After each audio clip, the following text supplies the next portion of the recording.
তনিকে নিয়ে কিছু কথা বলতে চাই, বা তনি আর স্বামীকে নিয়ে কিছু কথা বলতে চাই, কারণ গত 15ই জানুয়ারি পৃথিবীর মায়া ত্যাগ করে ব্যাংককে চিকিৎসাধীন অবস্থায় তার যে স্বামী শাহাদত হোসেন সাহেব তিনি পরলোক গমন করেছেন। তো আমরা যেটি দেখেছি যে বাংলাদেশের প্রত্যেকটি গণমাধ্যমেই কিন্তু এবং সোশ্যাল মিডিয়াতে তনির স্বামীর মৃত্যুর সংবাদটি কিন্তু সবাই তুলে ধরেছেন এবং অনেকে অনেক ধরনের কথা লিখেছেন।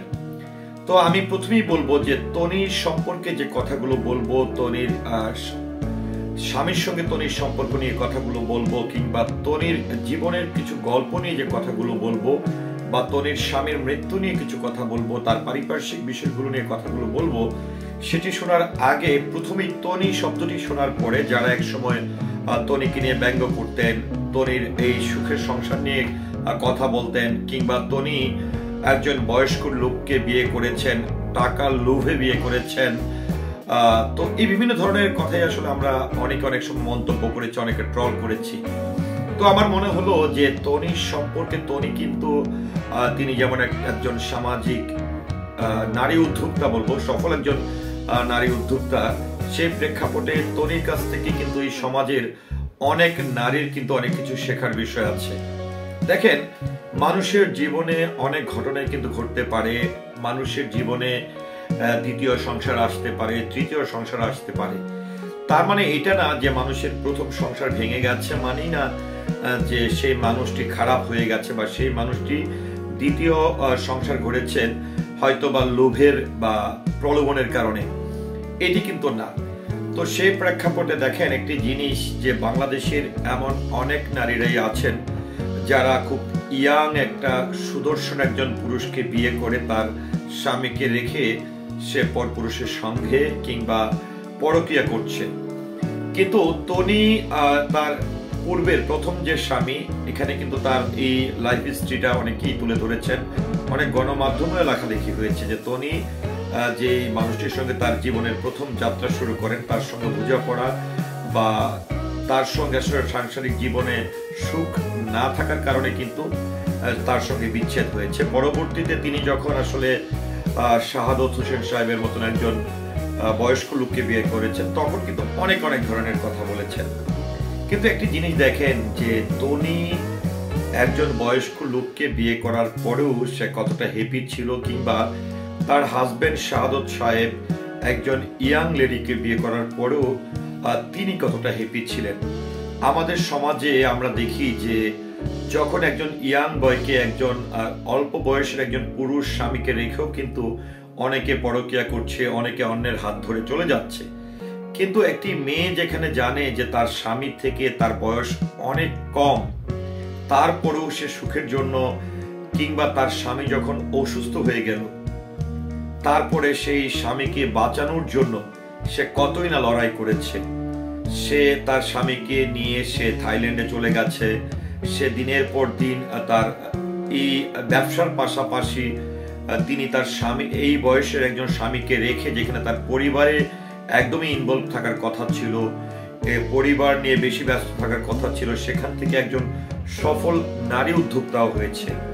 তো সেই প্রেক্ষাপটে আমি মনে করি যে দেখেন যে তনির মতন একজন সফল উদ্যোক্তাকে, তনির মতন একজন সফল সাংসারিক মেয়েকে অবশ্যই আমাদের শ্রদ্ধা জানানো উচিত। কেননা আসলে হয়তো তনি সোশ্যাল মিডিয়াতে অনেক বেশি ইনভলভ ছিল, তিনি যে ব্যবসা করতেন, একজন নিজেকে সফল নারী উদ্যোক্তা হিসাবেও কিন্তু সকলকে দেখিয়ে দিয়েছেন।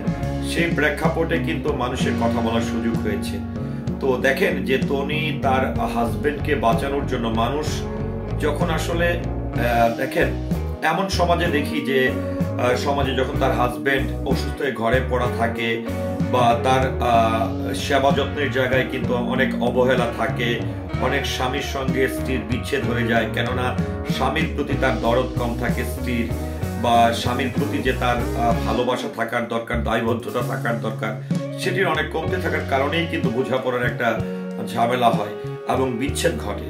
কিন্তু তনি নিজেই জানে যে তার স্বামী থেকে তার বয়স কত কম, তারপরও সে তার দায়িত্বের জায়গা থেকে, সে তার পরিশ্রমের জায়গা থেকে, স্বামীর প্রতি স্ত্রীর যে ভালোবাসা, দায়বদ্ধতা, সেটি কিন্তু তনি শেষ পর্যন্ত দেখিয়েছেন। এবং তার স্বামীকে রেখে সে যখন আসলে বিয়ে করেন, তারপর থেকে কিন্তু দিনের পর দিন পরিশ্রম করে কিন্তু সফল হতে থাকেন। তো তিনি যখন সফল হয়ে গেলেন, তারপর এমন হয়নি যে একজন ব্যবসায়ী স্বামীকে বিয়ে করেছেন, তিনি সফল হয়েছেন কোনো ইয়াং একটি ছেলের হাত ধরে সে পালিয়ে গেছে স্বামীকে রেখে, সেটি কিন্তু করেনি। সেই ক্ষেত্রে তনি কিন্তু তার একদমই স্বামীর শেষ পর্যন্ত তার পাশে ছিল। সে প্রাণপণ চেষ্টা করে স্বামীকে বাঁচানোর জন্য সে দেশের বাইরে নিয়ে চিকিৎসা করাচ্ছিল।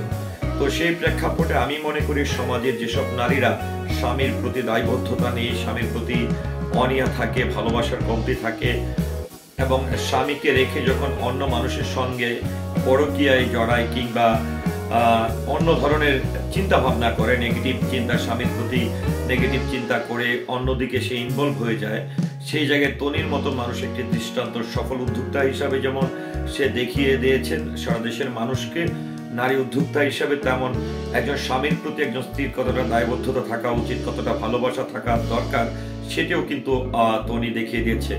তো অবশ্যই আমি তনির স্বামীর আত্মার মাগফিরাত কামনা করছি এবং তনির বাচ্চার শুভ কামনা করছি। আল্লাহ তাআলা যেন তনিকে তার স্বামী হারানোর সে বেদনাকে সে যেন সুন্দরভাবে, ভালোভাবে সেটাকে কাটিয়ে উঠতে পারেন, সেই তৌফিকও যেন মহান সৃষ্টিকর্তা তাকে প্রদান করেন, এবং তার স্বামী বা সাদত হোসেন সাহেবের রেখে যাওয়া সন্তান যেন সুসন্তান হিসাবে তনি তাকে প্রতিষ্ঠিত করতে পারেন, সেজন্য আমি শুভকামনা জানাচ্ছি।